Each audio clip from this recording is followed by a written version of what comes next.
Silakan duduk. Iya Pak. Assalamualaikum. Waalaikumsalam. Sebelumnya Bapak perkenalkan terlebih dahulu, nama Bapak Pak Ori sebagai konselor di sini. Sebelumnya Masnya bisa perkenalkan terlebih dahulu. Nama saya Atik Pak, dari kelas 11 IPA. Bagaimana kabarnya Mas Atik hari ini? Alhamdulillah baik Pak. Baik, alhamdulillah. Sebenarnya Mas Atik di sini mau konseling atau mau apa Mas? Mau konseling Pak? Baik, sebelumnya sudah pernah melakukan konseling atau belum? Pernah dulu sekali. Berarti sudah pernah mengikuti konseling dan paham ya tentang alur atau bagaimana konseling itu dilaksanakan.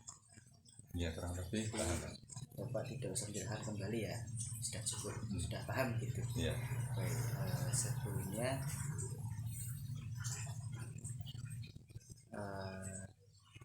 sebelum sesi konseling kita mulai, alhamdulillah kita berdoa terlebih dahulu. Berdoa mulai, berdoa selesai. Nah, sebelumnya sesi konseling ini ada kesepakatan waktu antara 30 sampai 45 menit. Apakah menurut Mas Atik dirasa cukup atau ada penambahan waktu lagi? Betulnya cukup Pak. Baik, dirasa cukup. Kita langsung mulai saja sesi konseling pada pagi hari ini. Silakan Mas Atik bisa menceritakan masalah yang Mas Atik alami. Jadi saya itu sulit berbicara ketika banyak orang di depan gitu Pak. Ketika banyak orang yang fokus sama diri saya jadi gak kehilangan kata-kata dan lupa materi Pak. Misalnya pas presentasi itu banyak materi yang sudah saya pelajari, tapi pas saya presentasi beneran itu malah jadi nggak fokus ke materinya dan banyak poin yang nggak saya sampaikan pas itu. Jadi Bapak paham dengan masalah yang alami. Jadi Mas Atik lebih ke cemas ya, kurang percaya diri ketika berada di depan umum. Iya Pak. Mungkin Mas Atik bisa dijelaskan secara rinci rasa cemas yang seperti apa yang Mas Atik alami. Cemasnya itu yang nggak sampai, bukan yang apa ya, bukan yang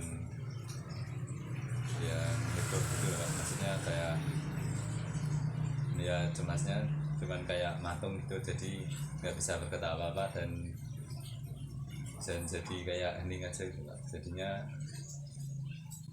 ya nggak ngapa-ngapain, jadi malah banyak beban waktunya gitu Pak. Baik, Bapak paham dengan masalah yang Mas Atik alami. Mungkin sebelumnya Mas Atik pernah melakukan suatu hal atau kegiatan untuk mengurangi rasa cemas yang Mas Atik alami. Waktu itu saya coba ini Pak, menghela nafas yang panjang, sehingga berharap saya bisa sedikit lebih tenang gitu Pak. Baik, apakah dengan cara tersebut bisa mengatasi sepenuhnya rasa cemas yang Mas Atik alami? Masih belum Pak, masih ada rasa cemas. Baik, berarti di sini Bapak akan menggunakan pendekatan behavioral yang dimana pendekatan behavioral ini lebih berfokus kepada penggunaan tingkah laku yang baru daripada tingkah laku yang lama, dengan menggunakan teknik desensitisasi untuk mengurangi rasa cemas yang Mas Atik alami. Sebelumnya mungkin Mas Atik sudah pernah mengintrospeksi diri belum tentang kenapa sih kok aku bisa cemas, kenapa sih rasa cemas itu muncul dalam diri Mas Atik?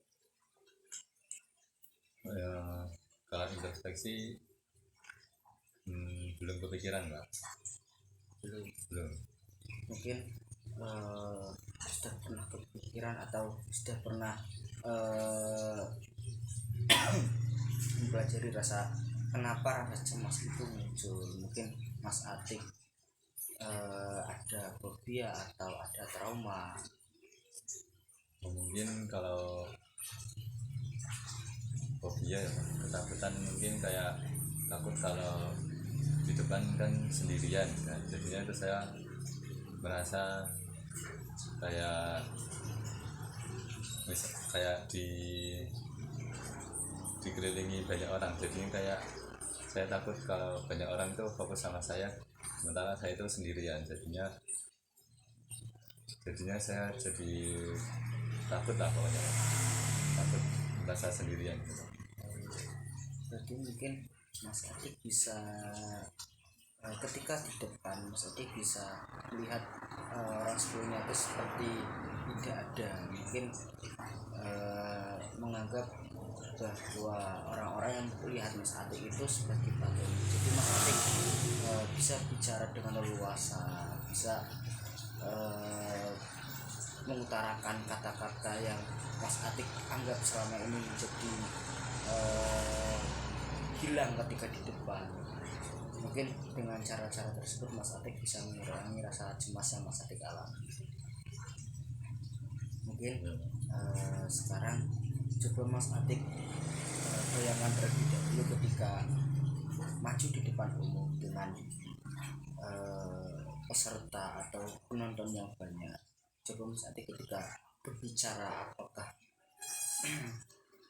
masih ragu dengan menerapkan yang Bapak tadi bicarakan, menganggap semua itu sebagai patung, atau menganggap orang-orang di depan itu tidak ada. Jadi Mas Atik bisa mengungkapkan semua kata-kata apapun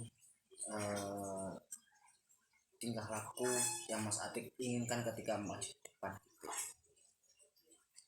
Mungkin saya bisa Pak, kalau dengan begitu misalnya saya anggap orang-orang teman saya itu patung, jadi saya bisa lebih fokus pada materi saya dan saya jadi lebih memberikan presentasi yang lebih baik dan bisa dipahami oleh teman-teman saya ke depannya Pak. Mungkin dengan cara tersebut kan sudah sedikit membantu. Nah, dikarenakan waktu ini juga mungkin sudah mau habis, apakah dari Mas Atik ada penambahan waktu atau dirasa cukup? Berartinya cukup Pak. Berarti apakah di lain waktu akan mengadakan sesi konseling kembali atau dicukupkan? Dicukupkan saja Pak. Dari mungkin dengan konseling pada hari ini semoga nanti bisa membantu Mas Atik ke depannya lebih mengurangi rasa cemas lagi. Mungkin jika dirasa nanti masih memiliki rasa cemas, bisa dikonsultasikan kembali kepada Bapak untuk melakukan sesi konseling. Ya, baik Pak. Untuk menutup sesi ini kita baca hamdalah bersama-sama. Alhamdulillah. Terima kasih Mas Atik. Semoga sehat selalu. Assalamualaikum warahmatullahi wabarakatuh. Assalamualaikum warahmatullahi wabarakatuh. Terima kasih Pak.